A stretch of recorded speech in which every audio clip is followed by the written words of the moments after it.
Mes chers compatriotes, le 24 mars 2024, le peuple sénégalais s'est prononcé clairement pour le changement.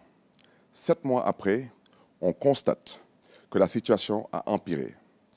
L'espoir s'est transformé en désespoir, le rêve en désillusion. En moins d'une année de gestion, le nouveau pouvoir s'est illustré, entre autres, dans la confiscation des libertés individuelles et collectives, dans l'emprisonnement de leaders politiques et de leaders d'opinion, les licenciements abusifs dans les entreprises publiques, le recrutement clientéliste, les scandales de détournement et de corruption dans la gestion des sociétés d'État comme le port, l'ASER et l'ONAS, la forte pression fiscale sur les entreprises privées, l'arrêt des travaux dans le secteur des BTP, les menaces sur la cohésion sociale et l'unité nationale, les errements dans la politique diplomatique et j'en passe. Mes chers compatriotes, comme vous pouvez le constater, le tableau est sombre, les conséquences sont dramatiques. Augmentation du taux de chômage chez les jeunes, recrudescence de l'immigration clandestine, cherté du coût de la vie, pour ne citer que ces fléaux. Mes chers compatriotes, ensemble, nous pouvons inverser cette tendance en instaurant une véritable gouvernance basée sur le respect de la séparation des pouvoirs.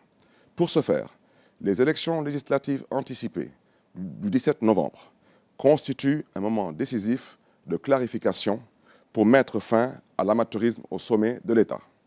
L'heure de vérité a sonné. Il s'agit ensemble de restaurer l'État de droit. Le 17 novembre 2024, notre vaillant peuple doit se libérer des entrailles d'un régime incompétent et retrouver toute sa place dans le concert des nations démocratiques, résolument tournées vers le progrès. Durant cette campagne, la coalition Sàmm Sa Kàddu, qui regroupe toutes les couches de la nation, déclinera les grands axes de son contrat inclusif de législature. Ce contrat fait de la place à nos vaillantes femmes, pionnières dans le chemin du développement, aux jeunes, dont le dynamisme constitue la sève nourricière de la nation, aux personnes du troisième âge, dont la sagesse guide nos actions.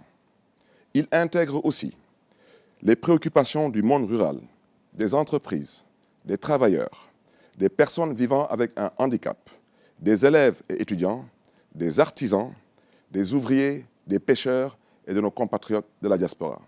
Mes chers compatriotes, je profite de cette occasion pour inviter tous les acteurs de la classe politique à une campagne apaisée, sereine, dans la paix et dans la prospérité pour le Sénégal.